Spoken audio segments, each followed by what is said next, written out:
ಇನ್ನು ರಾಜ್ಯದ ಹೋಟೆಲ್ಗಳಲ್ಲಿ ಪ್ಲಾಸ್ಟಿಕ್ ಬಳಕೆ ನಿಷೇಧ ಟಿವಿ9 ವರದಿಯ ಅತಿದೊಡ್ಡ ಇಂಪ್ಯಾಕ್ಟ್ ಇದು. ಕ್ವಾಲಿಟಿ ರಹಿತವಾದಂತಹ ಪ್ಲಾಸ್ಟಿಕ್ ಬ್ಯಾನ್ ಮಾಡಿ ಆದೇಶ ಹೊರಬಂದಿದೆ. ರಾಜ್ಯದ ಹೋಟೆಲ್ಗಳಲ್ಲಿ ಪ್ಲಾಸ್ಟಿಕ್ ಬಳಕೆಯನ್ನು ನಿಷೇಧ ಮಾಡುವಂಥದ್ದು ಟಿವಿ9 ವರದಿಯ ಅತಿದೊಡ್ಡ ಇಂಪ್ಯಾಕ್ಟ್. ಕ್ವಾಲಿಟಿ ರಹಿತವಾದಂತಹ ಪ್ಲಾಸ್ಟಿಕ್ ಅನ್ನು ಬಳಸೋ ಹಾಗಿಲ್ಲ, ಬ್ಯಾನ್ ಮಾಡಿ ಆದೇಶ ಹೊರಡಿಸಲಾಗಿದೆ. ಬೆಂಗಳೂರಿನಲ್ಲಿ ಸಚಿವ ದಿನೇಶ್ ಗುಂಡೂರಾವ್ ಹೇಳಿಕೆಯನ್ನು ನೀಡಿದ್ದಾರೆ. ಈ ಬಗ್ಗೆ ಅಧಿಕೃತ ಸುತ್ತೋಲೆ ಮತ್ತೊಮ್ಮೆ ನಾವು ಹೊರಡಿಸ್ತೀವಿ ಅಂತ ಕೂಡ ದಿನೇಶ್ ಗುಂಡೂರಾವ್ ಹೇಳಿದರು.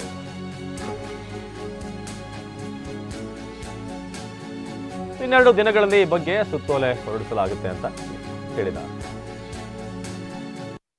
52 ಏನು ಪರೀಕ್ಷೆ ಮಾಡಿರ್ತಕ್ಕಂಥ ಸ್ಥಳಗಳಲ್ಲಿ ಅವ್ರ ಮೇಲೆ ಕ್ರಮ ತಗೊಳ್ಳುವಂಥದ್ದು, ಫೈನ್ ಹಾಕುವಂಥದ್ದು ಮತ್ತು ಸ್ಪಷ್ಟವಾದಂಥ ಸಂದೇಶವನ್ನು ನಾವು ಎಲ್ಲ ಕಡೆ ನಾವು ನೀಡ್ತಕ್ಕಂಥದ್ದು ಕೂಡ ಈಗ ನಾವು ಮಾಡ್ತೀವಿ. ಯಾವುದೇ ಕಾರಣಕ್ಕೂ ಈ ಇಡ್ಲಿ ತಯಾರಿಕೆಯಲ್ಲಿ ಪ್ಲಾಸ್ಟಿಕ್ಕನ್ನು ಉಪಯೋಗ ಮಾಡಬಾರ್ದು ಅಂಥವ್ರು ಬ್ಯಾನೇ ಅದು ಉಪಯೋಗ ಮಾಡಬಾರ್ದು. ಪ್ಲಾಸ್ಟಿಕ್ ಬ್ಯಾನ್ ಅಲ್ಲ, ಪ್ಲಾಸ್ಟಿಕ್ ಅದರ ಉಪಯೋಗ ಮಾಡದೇ ಇರತಕ್ಕಂಥದ್ದು ಅದು ಮಾಡಲೇಬಾರ್ದು. ಮತ್ತು ಯಾರಾದರೂ ಆ ಥರ ಮಾಡ್ತಾ ಇದ್ದರೆ ಅದು ನಮ್ಮ ಗಮನಕ್ಕೆ ತರಬೇಕು ಅಂತಲೂ ಕೂಡ ನಾವು ಅದನ್ನು ಒಂದು ಹೇಳಿಕೆಯನ್ನು ನಮ್ಮ ಸುರಕ್ಷತಾ ಇಲಾಖೆಯವರು ನೀಡ್ತಕ್ಕಂಥದ್ದಕ್ಕೆ ಮಾಡ್ತಾ ಇದ್ದಾರೆ.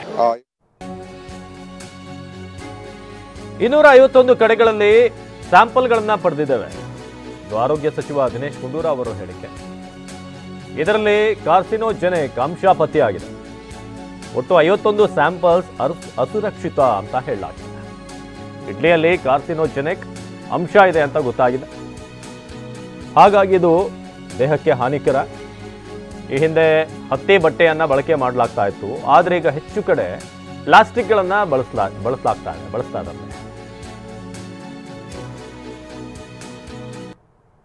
ಆರೋಗ್ಯ ಸುರಕ್ಷತಾ ಇಲಾಖೆಯವರು ರಾಜ್ಯಾದ್ಯಂತ ಸುಮಾರು 251 ಕಡೆ ಸ್ಯಾಂಪಲ್ಗಳನ್ನು ತೆಗೆದು ಈ ತಪಾಸಣೆ ಮತ್ತು ಪರೀಕ್ಷೆ ಮಾಡಿಸಿದ್ದಾರೆ. ಅದರಲ್ಲಿ ಏನಂದರೆ ಈ ಇಡ್ಲಿಯನ್ನು ಏನು ಬೇಯಿಸ್ತಾರೆ ಆವಾಗ ಹಿಂದೆ ಎಲ್ಲ ಬಟ್ಟೆ ಉಪಯೋಗಿಸಿ ಮಾಡೋರು. ಆದರೆ ಇತ್ತೀಚಿನ ಕಾಲದಲ್ಲಿ ಕೆಲವು ಕಡೆ ಎಲ್ಲ ಪ್ಲಾಸ್ಟಿಕ್ ಉಪಯೋಗ ಮಾಡ್ತಾಯಿದ್ದಾರೆ ಅಂತ ಒಂದು ಮಾಹಿತಿ ಕೂಡ ಇತ್ತು. ಆ ಕಾರಣದಿಂದ ನಮ್ಮ ಇಲಾಖೆಯವರು ಎಲ್ಲ ಕಡೆ ಇದರ ಬಗ್ಗೆ ಹೋಗಿ ವಿಚಾರಣೆ ಮಾಡಿದ್ದಾರೆ. ಈ 251 ಏನು ಅವರು ಪರೀಕ್ಷೆ ಮಾಡಿರ್ತಕ್ಕಂಥ ಸ್ಥಳಗಳಲ್ಲಿ ಸುಮಾರು 52 ಕಡೆ ಈ ಥರದ ಒಂದು ಪ್ಲಾಸ್ಟಿಕ್ಕನ್ನು ಉಪಯೋಗಿಸ್ಕೊಂಡು ಅದನ್ನು ಬೇಯಿಸೋದಕ್ಕೆ ಮಾಡ್ತಾಯಿದ್ರು. ಇದು ಖಂಡಿತವಾಗಿಯೂ ಇದು ಅವರು ಮಾಡಬಾರ್ದು. ಯಾಕೆಂದರೆ ಪ್ಲಾಸ್ಟಿಕ್ಕು ಅದರಲ್ಲಿ ಕ್ಯಾನ್ಸರ್ ಬರ್ತಕ್ಕಂಥ ಅಂಶಗಳಿರುವಂಥದ್ದಿದೆ. ಅದು ಇಡ್ಲಿ ಒಳಗಡೆ ಸೇರ್ಕೊಳ್ಳುವಂಥದ್ದು ಆಗ್ತದೆ ಬೇಯಿಸುವ ಸಂದರ್ಭದಲ್ಲಿ.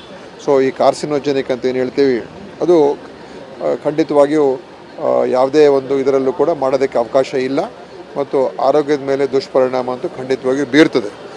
ಆದ್ದರಿಂದ ಅದರ ಬಗ್ಗೆ ಈಗಾಗಲೇ ಕ್ರಮ ತಗೊಳ್ತಾ ಇದ್ದಾರೆ.